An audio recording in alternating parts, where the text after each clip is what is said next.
Pessoal, a gente acabou o último vídeo discutindo a teoria da ponderação unitária, ou global. Acabamos falando sobre isso. Eu quero falar agora com vocês sobre esse conflito de leis penais que se sucedem no tempo. Por exemplo, quando a gente tem uma lei A, uma lei A gravosa, aí ela é revogada por uma lei B mais benéfica. E depois essa lei B é revogada por uma lei C mais gravosa do que todas. Mais gravosa do que a A e mais gravosa do que a B. O que é que a gente vai ter? Eu fiz até um desenho para vocês porque esse aqui do slide não é tão claro. Eu fiz aqui um no caderno mesmo. Repara. Repara só. Essa lei B, que é mais benéfica. Suponhamos que a gente tem aqui, ó, um crime que foi cometido durante a vigência da lei A. O crime foi cometido, está em vermelho, foi cometido durante a vigência da lei A. Quando chega essa lei B, a gente vai julgar esse crime que foi cometido na vigência da lei A. Quando chega essa lei B, essa lei vai retroagir.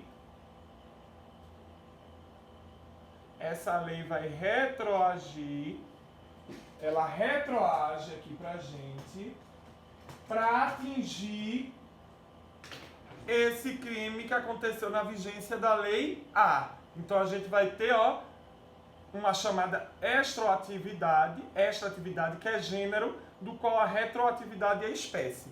Por quê? A gente está falando em extroatividade porque a teoria da atividade significa dizer, teoria da atividade. A lei está produzindo efeitos da sua entrada em vigor até a sua revogação. Pela teoria da atividade, a lei B produz efeitos da sua entrada em vigor, que foi aqui, até a sua revogação, que foi aqui. Pela teoria da atividade, a lei B produz efeitos só aqui, ó. Tá vendo? Pela teoria da atividade.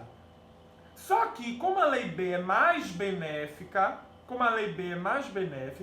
ela vai ter extratividade. Ela vai retroagir para alcançar esse fato cometido durante a vigência da lei A. Tá vendo?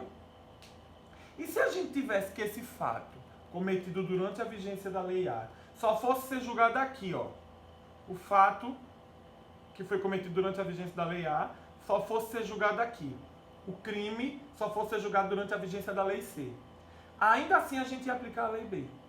Aí a lei B ia ter extratividade, mas agora diferente. Seria ultratividade. Porque ela está produzindo seus efeitos para frente. Quando ela produz para trás, retroage. Quando ela produz para frente, é ultratividade. Então, o crime que aconteceu aqui e está sendo julgado durante a vigência da lei C, a lei B vai produzir seus efeitos para frente. Ela já foi revogada pela lei C, mas ela vai produzir seus efeitos na hora do julgamento desse crime que foi cometido durante a vigência da lei A. Você só vai aplicar a lei C para os crimes que acontecerem da entrada em vigor da lei C, que é a mais gravosa, para frente. Crimes que aconteceram durante a vigência da lei A ou durante a vigência da lei B, ainda que estejam sendo julgados durante a vigência da lei C, a gente vai aplicar a lei B, que é a mais benéfica. Então a lei B vai retroagir para fatos que aconteceram durante a vigência da lei A, e a lei B vai ter ultratividade para fatos que estejam sendo julgados durante a vigência da lei C. Tá vendo? Estão entendendo? Com esse esqueminha fica mais fácil, né? Vocês olham aí no vídeo e depois fazem o esqueminha também de vocês. E depois com exercícios a gente sedimenta isso. Mas eu considero que aqui ficou bem claro pra gente. Seguindo adiante, temos as chamadas leis intermitentes. O que são as leis intermitentes, senhoras e senhores? São aquelas que estão lá no artigo 3º. A lei excepcional ou a lei temporária, embora decorrido o período de sua duração ou cessadas as circunstâncias que a determinaram, aplica-se ao fato praticado durante a sua vigência. Essas leis intermitentes, ela é assim. Ela só dura durante um tempo. Depois que ela perde o seu vigor, em tese, você deveria deixar de aplicar ela, né? Mas aí, se você deixasse de aplicar ela quando ela perde seu vigor, ela teria desvirtuado a sua natureza.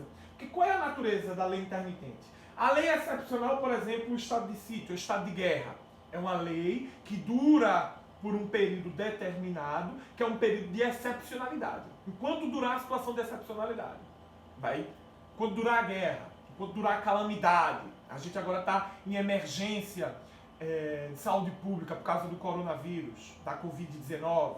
Então a gente aqui pode ter leis excepcionais, enquanto durar essa situação excepcional.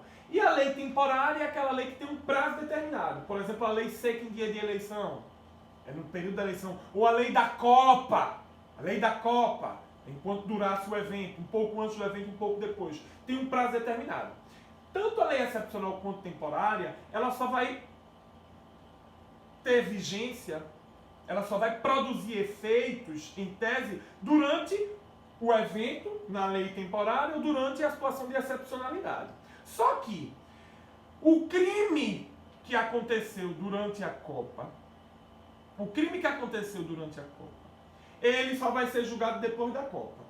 Aí depois da Copa, eu não vou aplicar a lei da Copa porque ela não está mais em vigor? Não faria sentido, porque ela era uma lei temporária. Ou então, o crime que aconteceu, suponhamos, hipótese. Na situação de emergência, de calamidade pública, de emergência de saúde, fica considerado crime a prática de sair de casa, de estar nas ruas depois das 10 horas. Toque de recolher. Quando acaba a pandemia, quando acaba a situação de calamidade, quando acaba a situação de emergência pública, de emergência de saúde, deixa de existir o toque de recolher. Deixa de ser crime estar na rua depois das 10 horas. Aí suponhamos que alguém cometeu esse crime agora, durante o estado de calamidade. Isso é um exemplo, tá, gente? Não é crime não, hoje. Mas alguém cometeu agora. Aí daqui a 3 meses acabou essa lei excepcional, acabou a situação de excepcionalidade. Aí daqui a 3 meses acabou. Aí a pessoa vem a ser julgada. Quando ela vem a ser julgada, a lei excepcional já não existe mais. Contudo, ela vai produzir seus efeitos. Porque o fato praticado durante o seu período de vigência vai ter que ser julgado conforme essa lei excepcional. Do contrário, ela perderia a razão de ser. Aí aqui a gente está fazendo uma exceção às regras de confronto, de conflito de leis penais que isso sucedem no tempo.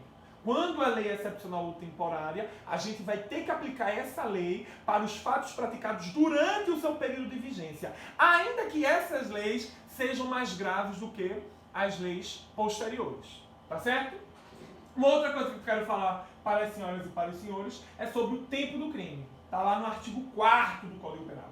Considera-se praticado o crime no momento da ação ou da omissão, ainda que outro seja o momento do resultado.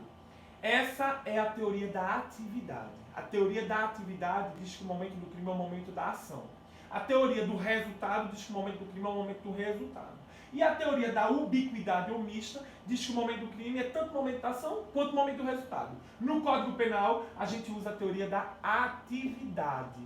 O tempo do crime, o momento do crime, é o momento em que o crime foi praticado, ainda que outro seja o momento do resultado. Quer ver como fica um exemplo interessante nisso aqui? Suponhamos que Tício dá um tiro em Mévio. Tício dá um tiro em Mévio quando tem 17 anos, 11 meses e 20 dias. Tício é menor de idade, quando dá um tiro em Mévio. Mévio leva um tiro e Mévio só morre um mês depois. Mévio só morre quando Tício já tem 18 anos. Qual é o tempo do crime? O tempo do crime é o momento da ação, é o momento do tiro que Tício deu em Mévio. Então, no tempo do crime, no momento do crime, Tício era menor de idade. Ainda que no resultado do crime, Tício seja maior de idade. Percebe? Então vai valer aqui o momento da ação, ainda que outro seja o momento do resultado. Isso é a teoria da atividade para o tempo do crime. Já para o lugar do crime, aí vale a teoria da ubiquidade. O lugar do crime é tanto o lugar da ação quanto o lugar do resultado. Aí tem até um macetezinho legal pra gente aqui, ó, que é assim.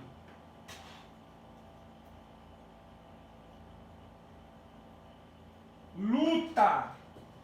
Ó aqui, ó. Luta. Tá vendo? Por que luta? O lugar do crime segue a teoria da ubiquidade. O lugar do crime é o lugar da ação ou o lugar do resultado. E o tempo do crime segue a teoria da atividade. O tempo do crime é o momento da ação, ainda que outro seja o momento do resultado. Tá certo? Aí vem uma coisa interessante. O tempo do crime, segundo o artigo 4º do Código Penal, o tempo do crime é o momento da ação. Considera-se praticado o crime no momento da ação ou da omissão, ainda que outro seja o momento do resultado. Não é assim a regra? Agora, olha o que a gente tem aqui com a súmula 711 do STF.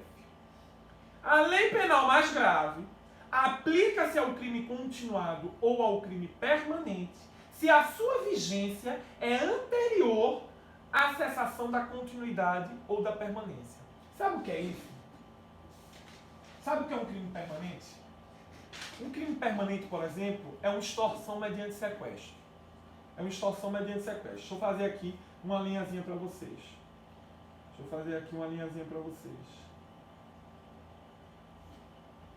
Tício sequestra Mévio. Tício sequestra Mévio. E o sequestro dura 30 dias.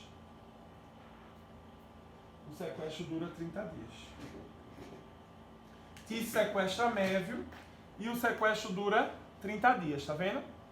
Tício sequestrou Mévio para pedir resgate, extorsão mediante sequestro. O sequestro dura 30 dias. No momento que Tício sequestra Mévio, a pena da extorsão mediante sequestro, eu vou inventar, tá? Vou inventar. A pena da extorsão mediante sequestro é de 5 a 10 anos. 5 a 10 anos. Enquanto a extorsão mediante sequestro está acontecendo, enquanto Mévio está preso, está sequestrado, para Tício conseguir o resgate, durante esses 30 dias, a gente diz que o crime está permanecendo. Porque a extorsão mediante sequestro é um crime permanente. Consumou-se no momento que Tício sequestrou Mévio, está consumado. Mas a consumação se protrai no tempo, ela permanece. Então, durante esses 30 dias, todos os dias durante esses 30 dias são o momento do crime. O crime está acontecendo, ele está permanecendo. Isso vale para o crime permanente e vale para o crime continuado, que aí já é uma outra história. O crime continuado é, por exemplo, está lá no artigo 71 do Código Penal. É quando uma empregada doméstica, por exemplo, todo dia ela leva um objeto da casa da patroa. Todo dia, todo dia. Então, a gente vai tratar no direito penal como se ela tivesse praticado um crime só de furto parcelado. É o crime parcelar. Então, ela está praticando furto em continuidade delitiva. Mas não vamos pensar no crime continuado não, que ele é mais complicadinho. É mais pra frente que a gente estuda. O permanente é mais fácil. Olha aqui, ó. Enquanto ele está sequestrado, Tício não sequestrou Mévio, enquanto Mévio está sequestrado, o crime está permanecendo. E aí o que é que a gente tem? A pena da extorsão mediante sequestro, no nosso exemplo hipotético, é de 5 a 10 anos. Aí, ó, antes dos 30 dias acabar, aqui no 20º dia de sequestro, entra em vigor uma nova lei mais gravosa, aumentando a pena do sequestro para de 6 a 12 anos. A pena do sequestro ficou de 6 a 12 anos. Mais grave a pena, né?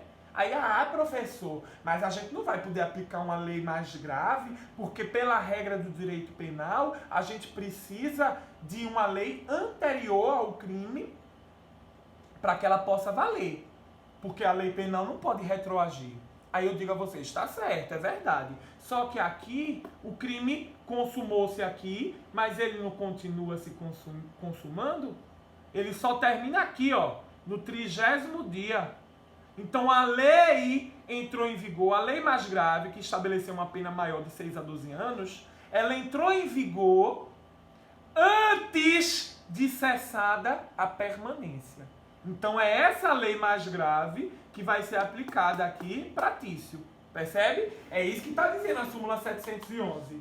A lei penal mais grave aplica-se ao crime continuado ou permanente, que é o do nosso exemplo. A lei penal mais grave aplica-se ao crime permanente se a sua vigência é anterior à cessação da continuidade ou permanência. Então, a lei mais grave vai se aplicar ao crime permanente de Tício se a sua vigência é anterior à cessação da permanência. A vigência dela não foi a partir do 20º dia de sequestro? A cessação do sequestro só foi no 30º. Então, a vigência dela é anterior à cessação da permanência. Vou aplicar essa lei mais grave. É o que nos diz a súmula 711 do STJ. Perdão, súmula 711, do STF, do Supremo Tribunal Federal. É danado para cair em prova de concurso, prova da OAB. Importante para a gente. O nosso próximo assunto, senhores e senhoras, é a aplicação da lei penal no espaço. Estudamos a aplicação da lei penal no tempo, agora vamos estudar a aplicação da lei penal no espaço. Mas esse assunto eu vou deixar para o nosso próximo vídeo.